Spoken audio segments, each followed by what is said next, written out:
100 will never be broken. Since we had the 61st anniversary of the all-time scoring record 3 days ago, Damian Lillard splashing from deep to get a 71-point outburst, and Donovan Mitchell putting on an absolute clinic with his own 71 bomb, the question keeps popping up. Is 100 points in a game coming soon? With the league being at a point where 7 different players are averaging 30 points per game, fans don't even think twice when they see a 40-point performance, and players seem to be more skilled now than at any other point in history.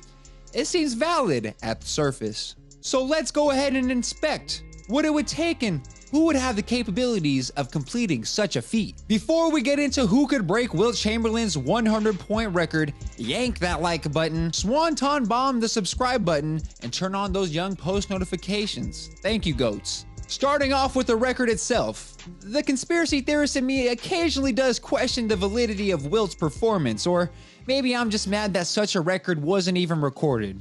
At least we have this very clear, concise, and intelligible audio from when Wilt sets the triple-digit record. No good, in and out. The rebound, Luckenbill. Back to Rucklick, into Chamberlain.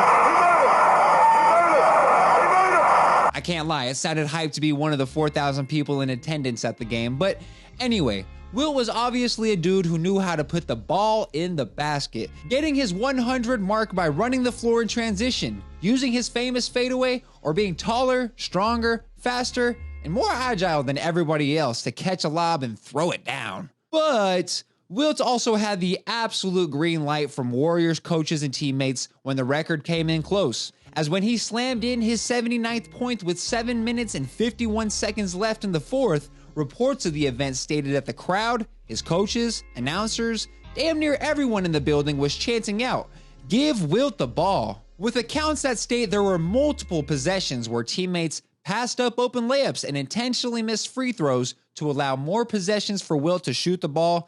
It makes me reflect and wonder if something like this could ever happen in today's modern NBA. After some pondering, I think I've came in with 3 candidates that could put the pressure on the scoring record. First being the man himself, king of the fourth quarter.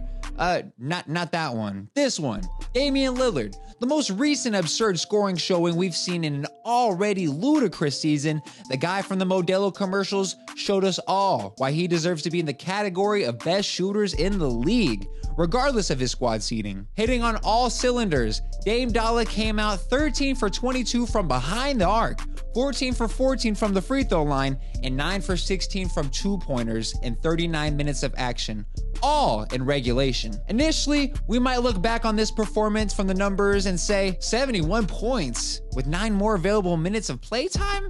I could see it. This is why we must watch the game and not just box scores, because all of us who saw the misses towards the end saw that Lillard was dog tired. People seem to underestimate the amount of energy it takes for a 6'1" dude to create all of his shots, draw doubles and triples, and attempt to keep an NBA player in front of you on the defensive end. While it was a valiant effort that was mesmerizing to watch, for these reasons, I'm out. Next, we have the other scoring wizard in Donovan Mitchell. First off, what a way to get 71 points. I mean, coming back from being down all game, tying it up by getting your own rebound and a putback, then setting your mark on history by scoring 13 points in extra time. What's also crazy about this game is that Donovan only had 16 points in the first half. I'm saying only, like hundreds of players don't average less than 16 per game, but in terms of getting 71, that's a fairly low number in the first half box score. Another aspect of this scorching hot night is that Spida had a whopping 11 assists to go along with the 71 piece. So once again, some might assume, shoot, with that many assists, he could have jacked up a few more shots and got to that total.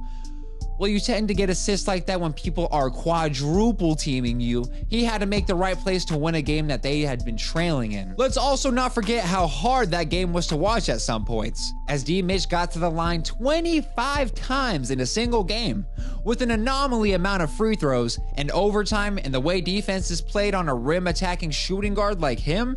I don't see him ever reiterating magic like that again, unfortunately. And finally, and potentially the most realistic out of these three, despite having the lowest career high in points, we have Wardell Stephen Curry. Although his measly career high of 62 points might not seem as impressive as Mitchell's and Dame's 71, how many times have we seen Steph look absolutely unstoppable through three quarters just to be taken out for an entire fourth? I mean, we've seen the man have a casual 50-piece in three quarters of action with his 11 three-pointers and 10 free throws. And this is where I think we need the perfect storm, and he's the player for it. As we saw from Lillard, you need to hit a laughable amount of threes and a ton of twos. With Mitchell, you need to hit a shit ton of free throws and hit all of your twos. Well, with Steph, why not both? If anyone in this league is capable of getting hot from the three-point line and free throw line, it would have to be Steph, right? We've seen this man set records time and time again with his three-point shooting, having 13 in one game, 12 in one game, and 10 games with 11 threes. It's safe to say that he could be the guy to go ahead and hit 15, make a run at the 100-point mark. Call me crazy, but I could see it. Now, on to free throws, he would have to get in the area of Mitchell to confidently hit that mark of 100. And with Curry hitting 80 in a row at one point, I think we could say he'd hit 20 out of 20 if the opportunity did present itself. So 15 three-pointers, 20 free throws. It sounds absurd, but if anybody could do it, it'd be Steph, right?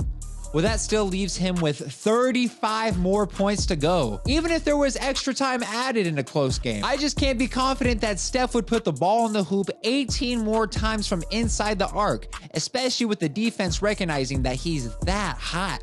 So, did I put into perspective how absolutely preposterous this feat is for you Dash and Hoop fans? Or am I sounding like hater of the year 2023? Do you think that I missed anyone that could cement that 100-point mark?